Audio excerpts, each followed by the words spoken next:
So hello दोस्तों, good morning and अस्सलाम वालेकुम। My self doctor Furqan Ali and this is my part 4 lecture series on introduction. Like, I work on C.R. Kothari book research methodology. So this is research methodology class and you can watch my previous lecture as well. So we can continue, and this is part 4 and this is our introduction last part, right? So I make very easy step for the understanding of general student, so you can watch and enjoy. Actually I send a list of like PDF which you can read it and you can make notes properly, because all 4 parts of my lecture series I can provide a PDF. So if you need it, then you can go to description link and you can download PDF, so you can easily access. I think that is suitable for you, right? So अभी हम start करते हैं बिना देरी किए हुए। सो जैसे कि आप देख रहे हैं, this is research methodology class, right? So हम स्टार्ट करेंगे importance of knowing how research is done, right? सो अभी हम आपको बता रहे हैं कि रिसर्च कैसे की जाएगी। दरअसल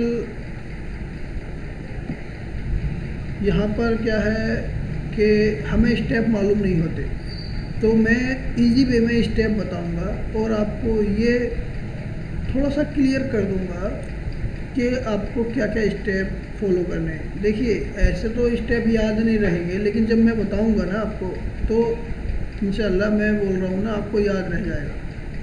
तो इसमें जो हम स्लाइड दिखा रहे हैं, ये आप देख रहे होंगे, लिख रहे हैं importance of knowing how research is done, कि जो आप रिसर्च करेंगे,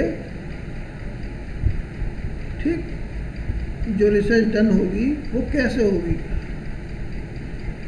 तो नंबर 1 आता है इसेंशियल फॉर रिसर्चर। इसेंशियल कहते हैं ज़रूरी, रिसर्चर कहते हैं दोज कैंडिडेट और researcher who actually work on research. मतलब अगर आप भी रिसर्च करेंगे, आप किसी टॉपिक पर काम कर रहे हैं, तो वो रिसर्च कहलाएगी। सपोज आपने कोई टॉपिक चूज़ किया, उस टॉपिक में कुछ आपने इनोवेशन की, या आपने कई सारी स्टडी को पढ़ने के बाद या कई सारे टॉपिक पढ़ने के बाद डिफरेंट बुक्स है, और आपने एक कंक्लूज़न निकाला, कोई समरी निकाली, ठीक, उसी को रिसर्च कहते हैं। तो रिसर्च के लिए एसेंशियल क्या है? रिसर्चर के लिए एसेंशियल है कि number 1, provide training in data collection. अगर हम रिसर्च स्टार्ट कर रहे हैं तो पहले आपको ट्रेनिंग देनी चाहिए, होती है।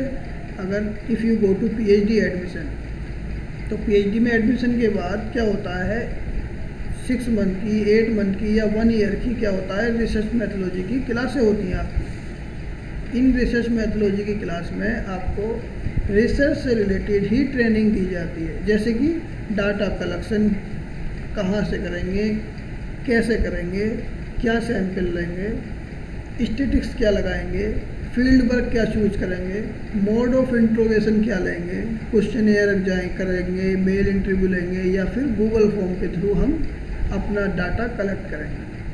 नंबर 2 होता है डेवलप डिसिप्लिन ऑब्जेक्टिव थिंकिंग।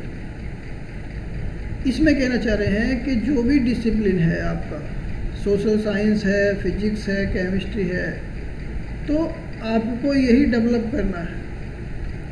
जो भी एरिया आपने इंटरेस्ट लिया है, उसी के अकॉर्डिंग आपके ऑब्जेक्टिव होंगे, आपकी थिंकिंग उसी के अकॉर्डिंग वर्क करेगी, राइट? देन जब आपने एक डिसिप्लिन चूज़ कर लिया, आपका ऑब्जेक्टिव थिंकिंग बन गया, तब आप क्या करेंगे, टूल्स ऑफ द ट्रेड, जो भी आप टूल्स लगाएंगे। देखिए, टूल्स क्या कहते हैं, टूल्स एंड एस्पायरिंग रिसर्चर। आप रिसर्चर हैं, काम आपको करना है।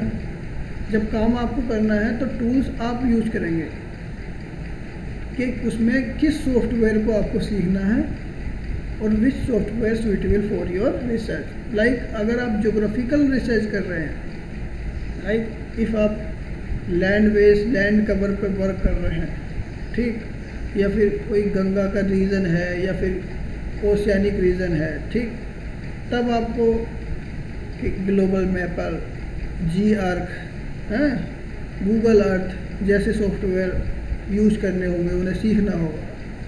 अगर आप डाटा पे काम कर रहे हैं, डाटा पे सपोज कि आप कुछ एम्पायरिकल एनालिसिस करना चाह रहे हैं, तब आपको स्टेटा, ई व्यूज़ या आर्क का यूज़ करना होगा, राइट। तो ये पहला स्टेप है किसके लिए, रिसर्चर के लिए एसेंशियल, बहुत ज़रूरी। एंड दूसरा है यूजफुल फॉर डिसीजन मेकर। ये क्या है, जब आप डिसीजन मेकर हो जाएंगे, ठीक, तब आपके लिए क्या हुआ, enable evaluation and application of research result. जो भी रिजल्ट आएंगे, जो भी निकालेंगे, वो एप्लीकेशन बेस होंगे, राइट। तो क्यों होंगे और इससे क्या फ़ायदा होगा, इससे फ़ायदा होगा जो भी इम्पोर्टेंट होंगे आपके कीवर्ड, लाइक फॉर गवर्नमेंट के लिए हों या किसी के बिजनेस के लिए हों, जो भी आपने रिसर्च किए, आइदर बिजनेसमैन के लिए किए होंगे, क्योंकि private organisation also help for research. तो सोशल वर्क के लिए आप कर रहे होंगे या कम्युनिटी के लिए कर रहे होंगे।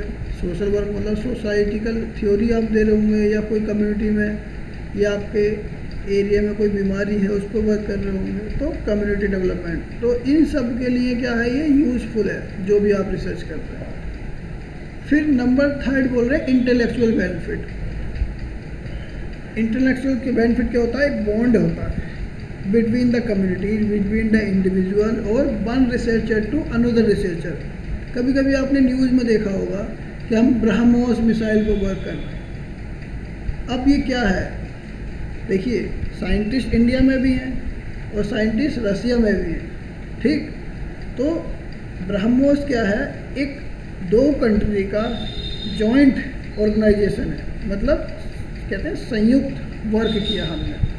उनके साइंटिस्ट का माइंड भी एक वर्क कर रहा है यहाँ पर, हमारे साइंटिस्ट भी, दोनों मिला के क्या हो गया, जैसे कि हमारी ब्रह्मपुत्र नदी है भारत की, ब्रह्मपुत्र, वहाँ की है मौसमी, तो दोनों के वर्ड को हमने मिला के क्या बना दिया, ब्रह्मोस।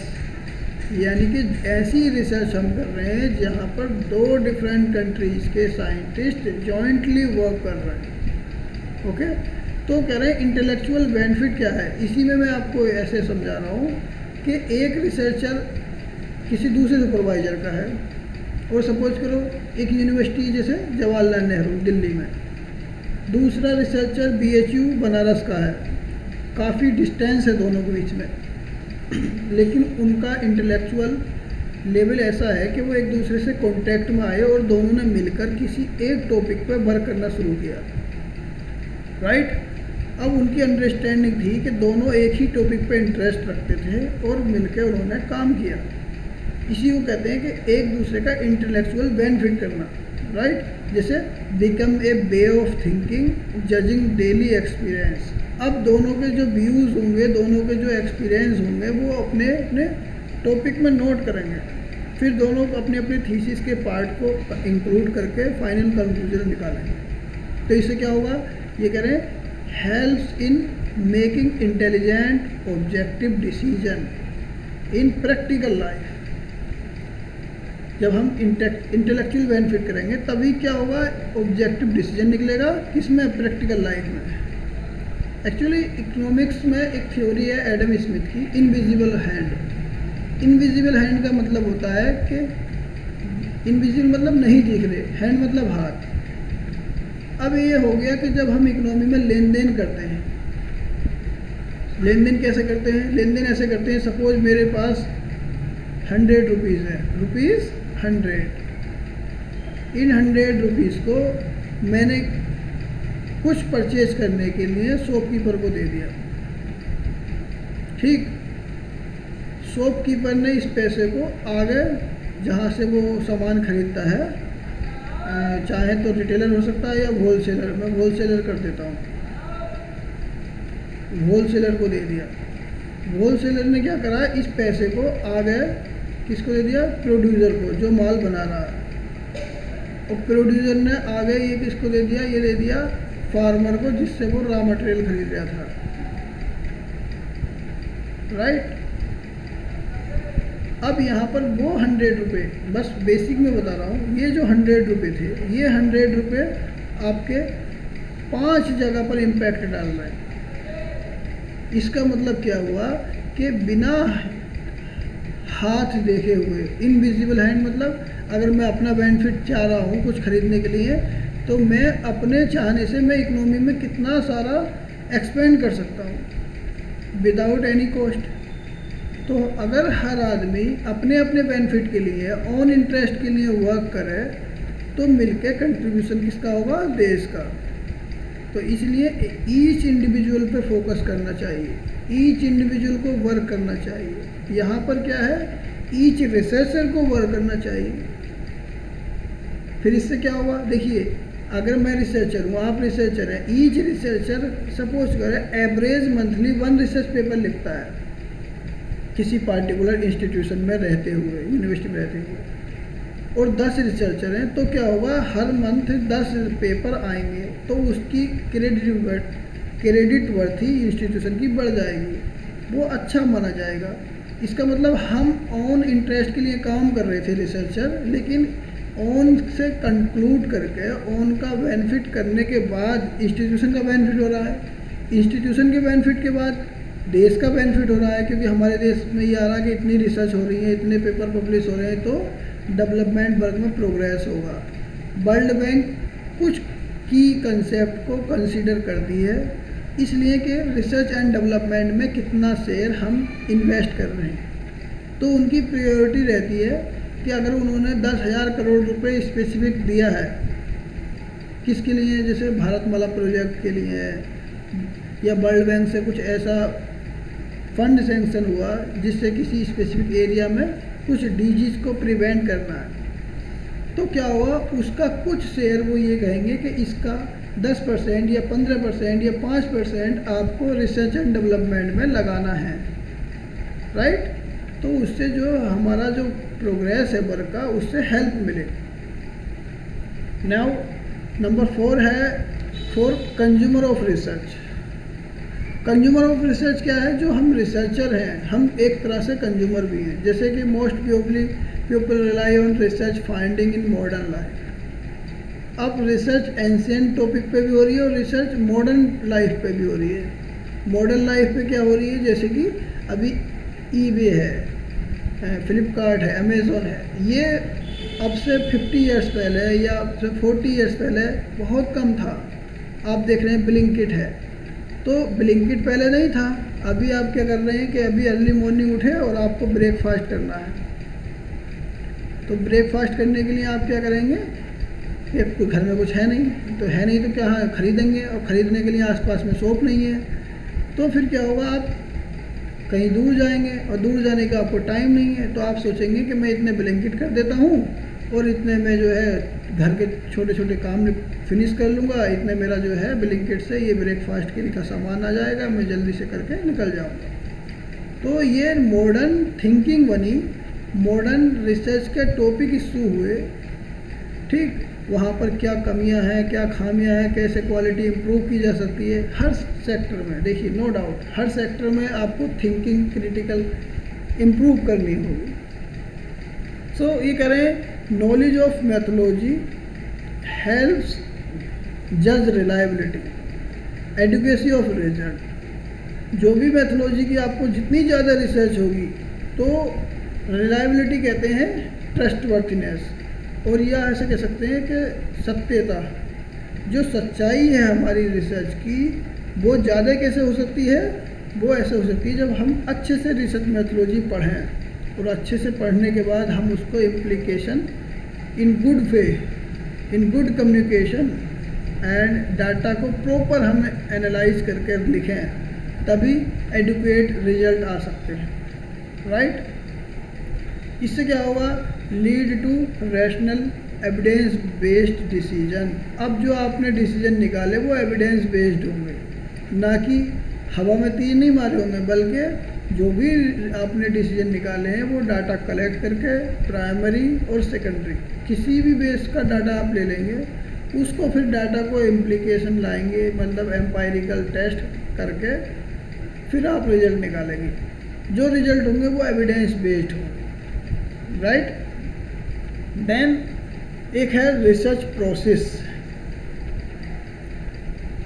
प्रोसेस भी समझ लेते हैं। देखिए प्रोसेस में हमने क्या बताया, जैसे कि डेफिनेशन के बारे में बताया, series of step action to systematically conduct research.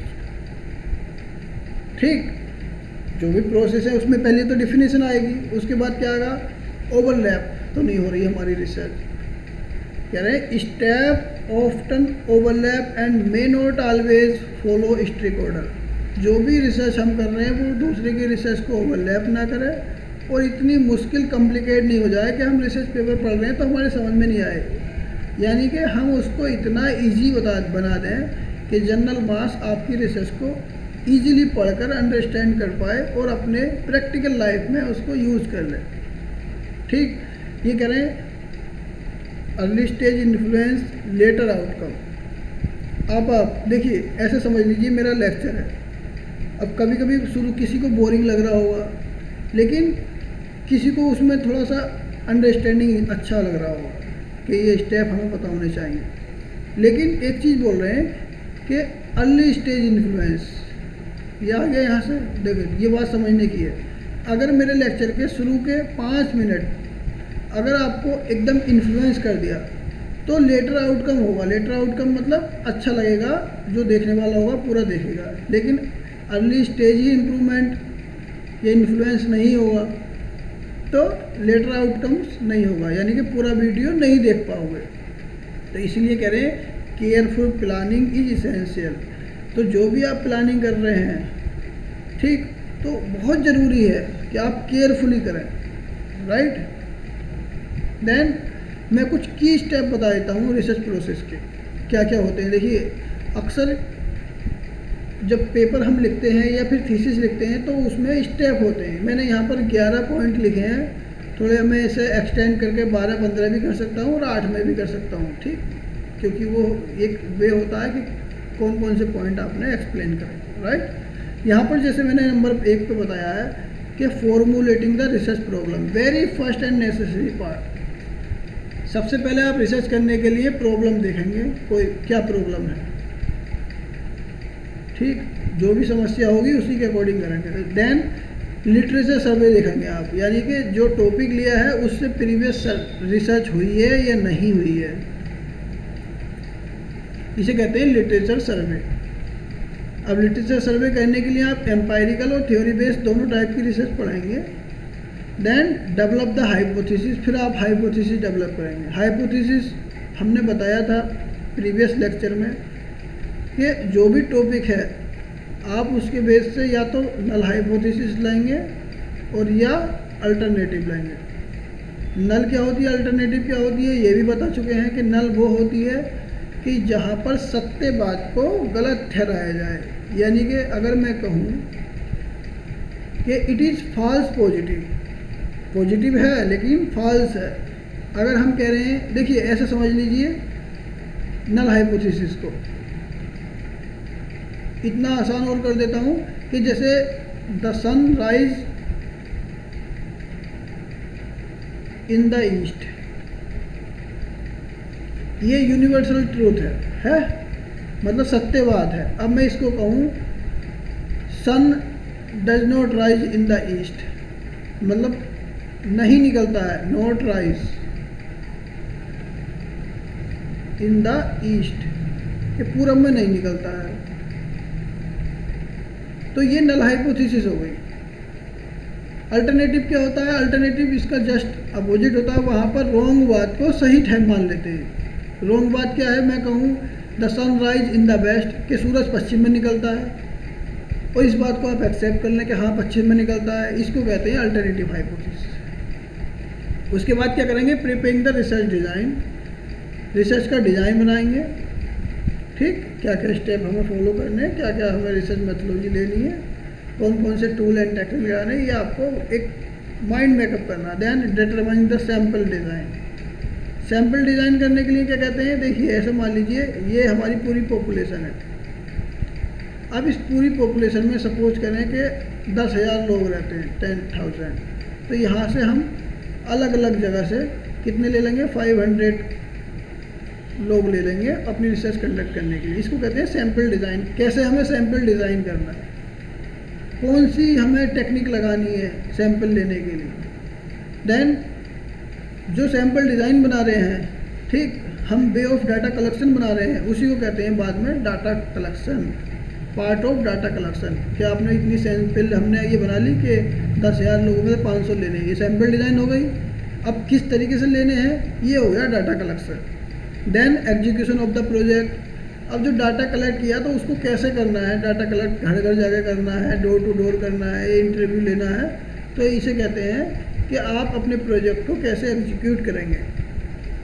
Then जब डाटा आ गया, आपने प्रोजेक्ट कर लिया, डोर टू डोर लिया या इंटरव्यू से लिया या फ़ोन से लिया या टेलीफोन इंटरव्यू लिया, कैसे भी लिया, उस डाटा को फिर आप एनालाइज करेंगे, एक्सेल शीट में रखेंगे या फिर पेपर पे मीन मीडियन मोड निकालेंगे या फिर स्क्यूनेस निकालेंगे, कर्टेसिस निकालेंगे। देन जो आपने हाइपोथेसिस बनाई थी उसके अकॉर्डिंग टेस्ट करेंगे। जो आपने हाइपोथेसिस बनाई थी, या तो नल हाइपोथेसिस मानी थी या अल्टरनेटिव मानी थी, ठीक, उसके अकॉर्डिंग अपने डाटा को आप टेस्ट करेंगे। देन जनरलाइजेशन एंड इंटरप्रिटेशन करें, जो भी आपके रिजल्ट आए उनको आम करेंगे, यानी कि लिख के बताएंगे कि ये रिजल्ट आए, आम कर दिया आपने। फिर या इंटरप्रेट कर दिए, क्या आपने बताया कि इसका डाटा का मीन एवरेज ये आया, मोड ये आया, ठीक, स्टैंडर्ड डेविएशन ये आया, तो आप उसको इंटरप्रेट कर देंगे। स्पेसिफिक रीजन है, स्पेसिफिक कंट्री है, या फिर इंडिया में रिसर्च हो रही है तो बिहार की स्टडी हो रही है, बंगाल की हो रही है, तो आप उसको इंटरप्रेट करेंगे कि बंगाल का डाटा ये शो करता है। मीन सपोज मैं डाटा लेता हूँ इनकम इनइक्वालिटी का, तो पर कैपिटा एनएचडीपी बंगाल का, बिहार का अलग अलग होगा। अगर पर कैपिटा एनएचडीपी में दिल्ली का लूँगा अलग होगा, ठीक, तो मैं उसको इंटरप्रेट करूँगा। उसके बाद मैं रिपोर्ट राइटिंग करूँगा, जिसको कहते हैं प्रेजेंटेशन बनाना या फिर कंक्लूजन निकालना। कंक्लूजन के बाद पॉलिसी इम्प्लीकेशन, गवर्नमेंट क्या डिसीजन लेगी, क्या इस रिसर्च में फाइंडिंग में रिजल्ट आए, क्या कमियां रहीं, क्या रिसर्च गैप रहा हमारा है, क्या लिमिटेशन है अभी रिसर्च में बाकी, या फर्दर रिसर्चर के लिए मैं क्या मैसेज छोड़ के जाना चाहता हूँ, क्या इसमें गुंजाइश है कि और रिसर्च हो या इस टॉपिक पे रिसर्च ही नहीं है। तो ऐसा तो हो नहीं सकता, लिमिटेशन होती है, लेकिन फर्दर रिसर्चर के लिए ऑलवेज पॉसिबिलिटी देयर। जब मैं पहले रिसर्च के स्टार्टिंग में आया तो मुझे लगा इतनी सारी रिसर्चर हो रही हैं इतने सालों से, राइट, तो इतने सालों की रिसर्च होने के बाद अब क्या ज़रूरत है, अब किस फील्ड में हम रिसर्च करेंगे। लेकिन आई वॉज रॉन्ग, क्योंकि रिसर्च तो वहीं से शुरू होती है जहाँ आप खड़े हैं। जहाँ परेशानी आप खड़े हैं वहाँ क्या परेशानी, जहाँ इंसान ह्यूमन देयर इज़ प्रॉब्लम, और जहाँ प्रॉब्लम वहीं उसका सोल्यूशन निकालने के लिए इंसान अपना दिमाग लगा देता है, राइट। चलो आगे बढ़ते हैं। देखिए जो हमने स्टेप बताए उन स्टेप को थोड़ा सा डिटेल में बताऊंगा। जैसे फॉर्मुलेटिंग द रिसर्च प्रॉब्लम, इसमें क्या करेंगे, इसमें हम करेंगे टाइप ऑफ रिसर्च प्रॉब्लम, कितने प्रकार की परेशानियाँ हैं, ठीक। सपोज करें कि हम जहाँ रह रहे हैं अपनी रेसिडेंस एरिया में, वहाँ स्कार्सिटी ऑफ वाटर है, इलेक्ट्रिसिटी की परेशानी हो रही है, या फिर क्लीन ड्रिंकिंग वाटर की परेशानी हो रही है, ठीक, या फिर उसके बाद एयर की परेशानी हो रही है, या फिर कहीं कहीं क्या कहते हैं सन रेज की, जैसे सर्दियों में सन रेज की परेशानी हो रही है। तो कोई भी परेशानी हो सकती है। तो ये कह रहे हैं टाइप ऑफ रिसर्च प्रॉब्लम, जैसे related to state of nature, उसकी प्रकृति के अकॉर्डिंग वहाँ पर जहाँ आप रह रहे हैं। अगर रेजिडेंशियल प्रॉब्लम है तो पार्किंग की परेशानी है, ठीक, खेल का मैदान नहीं है, स्विमिंग पूल नहीं है, कम्युनिटी पार्क नहीं है, तो बहुत सारी परेशानी हो सकती है। हमें थिंकिंग करना है ना डेवलप। तो way of critical thinking start होता है related to state of nature, then related to relationship between the variable. जो भी परेशानी है उसको हम क्या करेंगे, रिलेशन देखेंगे। अब देखो यहाँ पर रिलेशन किसके साथ, मैन के साथ भी हो सकता है, ठीक, वुमेन के साथ भी हो सकता है, चिल्ड्रन के साथ हो सकता है उस परेशानी का रिलेशन, ठीक, कम्युनिटी के जो ओल्ड लोग हैं उनके साथ हो सकता है। कभी कभी कुछ परेशानियां ऐसे होती हैं जो बाहर से आते हैं उनके लिए परेशानियां होती हैं हमारी कम्युनिटी में। लैंग्वेज बैरियर हो सकता है कभी कभी। ठीक, तो ये डिफरेंट स्टेप का रिलेशन देखना होगा। तो उसके लिए क्या करेंगे हम, प्रोसेस ऑफ फॉर्मुलेशन, जैसे identify and narrow down a general area of interest. जो भी हम रिसर्च कर रहे हैं वहाँ बहुत सारी वाइड स्टेप ऑफ प्रॉब्लम है, तो हमको बहुत सारा ना देख के एक स्पेसिफिक लेनी है, नैरो डाउन करना है, हमें एक स्पेसिफिक टॉपिक चूज़ करना है। आपने देखा जब बच्चा स्टूडेंट हाई स्कूल तक पढ़ता है तो उसके पास साइंस भी होता है, मैथ भी होता है, सोशल साइंस भी होता है, ड्राइंग भी होता है, सारे सब्जेक्ट होते हैं। लेकिन जैसे वो थोड़ा सा क्रिटिकल थिंकिंग बढ़ेगी उसकी हाई स्कूल पास करने के बाद, जैसे उसका माइंड डेवलप होगा, इसका मतलब जब बच्चा छोटा था तब उसका माइंड डेवलप नहीं था, और जैसा माइंड डेवलप हुआ उसको आपने बर्डन कम कर दिया कि अब आपको स्ट्रीम चूज़ करना है, पीसीबी चूज़ करेंगे, पीसीएम करेंगे, कॉमर्स करेंगे या अदर एसएसटी लेंगे जैसे कि history, geography, political science, right. क्यों कर दिया? अब तो उसका माइंड बड़ा हो गया तो आपको और ज़्यादा सब्जेक्ट बढ़ाने चाहिए थे, मगर नहीं, आपने स्पेसिफिक कर दिया। क्यों? क्योंकि उसका डेवलपमेंट अच्छा हो सके। अगर आप +2 के बाद जाएंगे तो वहाँ पर आप देख रहे थे कि physics, chemistry, bio, Hindi, English 5 subject थे, लेकिन फिर और स्पेसिफिक कर देंगे कि आप स्पेसिफिक या तो केमिस्ट्री लेंगे या फिजिक्स लेंगे या बायो लेंगे, एक ही सब्जेक्ट कर दिया। जब ग्रेजुएशन करने के बाद आप जाएंगे तो फिर और स्पेसिफिक कर देंगे, और जब मास्टर्स करने के बाद आप पीएचडी करेंगे तो एक स्पेसिफिक टॉपिक आएगा। ठीक, उस टॉपिक को आपको रिसर्च करनी है या एक्सप्लेन करना है, जो भी करना है। ठीक है, तो मैं इस लेक्चर को इतना ही रहने देता हूँ, फिर दोबारा से कंटिन्यू करूँगा। ओके, थोड़ा सा बैटरी लो हो रही है, right. Thank you very much for watching my video.